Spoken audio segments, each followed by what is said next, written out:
இன்றைக்கி நம்ம வீட்டில் சண்டே ஸ்பெஷல் என்னென்னு பார்க்கலாமா? எல்லாம் சிக்கன், மட்டன், ஃபிஷ்ஷுன்னு சாப்பிட்ருப்பீங்க.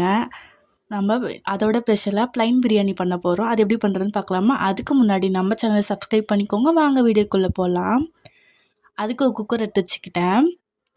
இப்போ தேவையானதெல்லாம் நம்ம எடுத்து வச்சுக்கலாம். எல்லாத்தையும் கட் பண்ணி விட்டு வச்சுக்கிட்டேன். குக்கர் ஹீட் ஆனதும் நம்ம கொஞ்சமாக ஆயில் ஆட் பண்ணிக்கலாம்.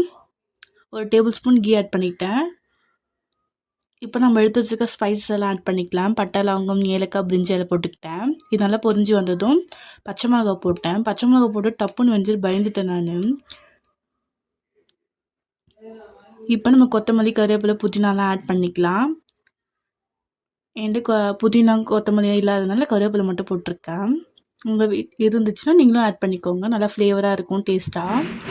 இதை நல்லா மிக்ஸ் பண்ணி விடுங்க. நல்லா கோல்டன் ப்ரௌனிஷ் வரைக்கும் நல்லா வதக்கி விட்டுருங்க. வதக்கணும். இஞ்சி பூண்டு பேஸ்ட் ஆட் பண்ணிக்கலாம். அது நல்லா மிக்ஸ் பண்ணி விட்டுருங்க. இப்போ அடி பிடிக்கிற மாதிரி இருக்கும். ஸ்லோ ஃப்ளேமில் வச்சு வதக்கி விட்டுக்கோங்க. நம்ம கட் பண்ணி வச்சுருக்க 2 பெரிய தக்காளியும் போட்டுக்கலாம். இதை நல்லா வதக்கி விடுங்க. நல்லா எண்ணெய் பிரிஞ்சு வர வரைக்கும் நல்லா வதக்கி விட்டுருங்க. அப்போ டேஸ்ட்டாக இருக்கும். கொஞ்சமாக கர்ட் ஆட் பண்ணிக்கலாம்.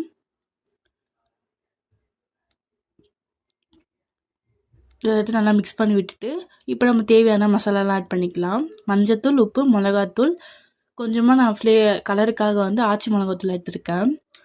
உங்களுக்கு வேணும்னா ஸ்கிப் பண்ணிக்கோங்க. இதெல்லாம் நல்லா மிக்ஸ் பண்ணி விட்டுருங்க. நம்ம ஆல்ரெடி ஊற்றின எண்ணெய்லாம் நல்லா பிரிஞ்சு வர வரைக்கும் நல்லா வதக்கி விட்டுருங்க. அப்போ தான் மசாலா ஸ்மெல் எல்லாம் போகும்.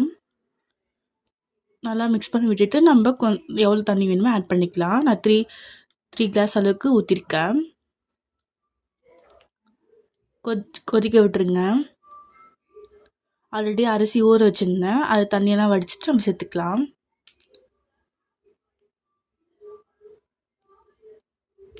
சேர்த்ததும் நல்லா மிக்ஸ் பண்ணிவிடுங்க. இப்போ டேஸ்ட் பாருங்கள்.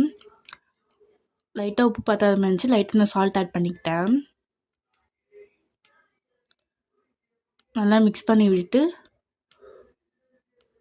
இப்போ நம்ம மூடி போட்டு மூடி வச்சுக்கலாம்.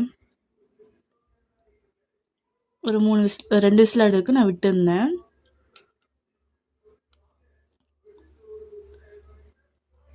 இப்போ விசில் வந்து எடுத்து பார்க்கலாம். ப்ரெஷர் போனதும் ஓப்பன் பண்ணிக்கிட்டேன். எப்படி வந்திருக்கு பார்த்தீங்களா? நல்லா உதிரி உதிரியாக இருக்கா? இந்த மாதிரி ரைஸ் வந்து உதிரி உதிரியாக எனக்கு ரொம்ப பிடிக்கும். நல்லா மிக்ஸ் பண்ணி விட்டுருங்க. மிக்ஸ் பண்ணி விட்டுட்டு நம்ம பிளேட்டில் போட்டு சாப்பிட்லாம். நீங்களும் இந்த மாதிரி ட்ரை பண்ணி பாருங்கள் மறக்காமல். நான் பண்ண ப்ளைன் பிரியாணி எப்படி இருக்குன்னு மறக்காமல் கமெண்ட் பண்ணுங்கள். நீங்களும் ட்ரை பண்ணி பார்த்துட்டு